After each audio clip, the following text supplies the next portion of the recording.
Basic needs, basic rights. Come on, people, it's not rocket science. All right, let's talk basics. Food, water, shelter. The stuff you need to, not die. Seems pretty straightforward, right? Like, it shouldn't be a privilege to wake up in the morning and not have your stomach gnawing on your spine. It shouldn't be a luxury to turn on the tap and get water that doesn't glow in the dark. And having a roof over your head? That should be as basic as owning pants. But here's the kicker, for a lot of people, it ain't that simple. We're talking about a system where some folks are struggling to survive while others are out there buying solid gold toilet brushes. Seriously, look it up. Something's gotta give, right? We're constantly bombarded with this pull yourself up by your bootstraps crap. But how you gonna pull yourself up when you're too busy scavenging for scraps and hoping you don't get dysentery from the local watering hole? It's like we're playing a game where half the players start with their shoelaces tied together. Look, I'm just a guy who tells jokes for a living, but even I can see this ain't right. Food, water, shelter, these are basic human needs, and when you make those a human right, everyone wins.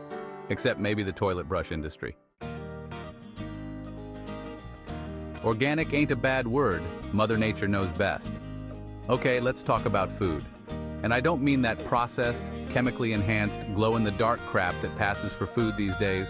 I'm talking about real food. The kind your great-grandma would recognize. Organic.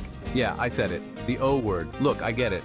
Organics become this trendy thing for rich folks who like to feel superior while sipping their kale smoothies. But here's the deal. Organic food shouldn't be a status symbol. It should be the standard. Think about it. For centuries, people ate what they grew, what they hunted, what was, natural. And guess what? They weren't dropping like flies from weird diseases we can't even pronounce today. Coincidence? I think not. Eating organic is like hitting the reset button on our food system. It's about getting back to basics, to what our bodies were designed to eat. It's about respecting the earth and not pumping it full of chemicals that make crops grow bigger but taste like cardboard. GMOs. Messing with Mother Nature, what could go wrong? Now let's talk about GMOs, genetically modified organisms. Sounds like something out of a sci-fi movie, right? That's because it practically is.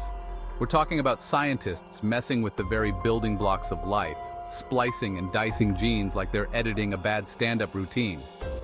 And for what? So we can have tomatoes that can survive a nuclear winter?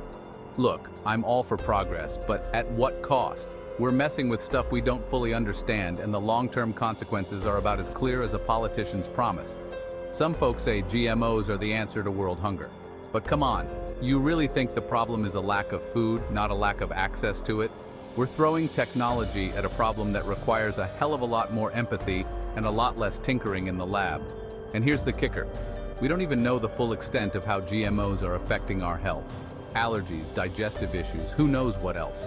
It's like we're all part of some giant, uncontrolled experiment. And the worst part is, we didn't even get to sign the consent form. FDA and CDC, profits over people, you be the judge. Now let's talk about the people who are supposed to be looking out for us. The FDA, the CDC, those alphabet soup agencies that are supposed to make sure our food and water are safe. Well, let me tell you, sometimes it feels like they're more interested in protecting corporate profits than they are in protecting us. Think about it. These agencies are constantly approving new chemicals, new additives, new whatever the hells to be put in our food and water. And they tell us it's all perfectly safe. But then, a few years down the line, we find out that, oops, maybe that stuff wasn't so safe after all. It's like they're playing Russian roulette with our health. And the only winners are the corporations that get to rake in the dough while we're left dealing with the side effects. And don't even get me started on the pharmaceutical industry. These guys are like used car salesmen in lab coats, pushing pills for every ailment, real or imagined.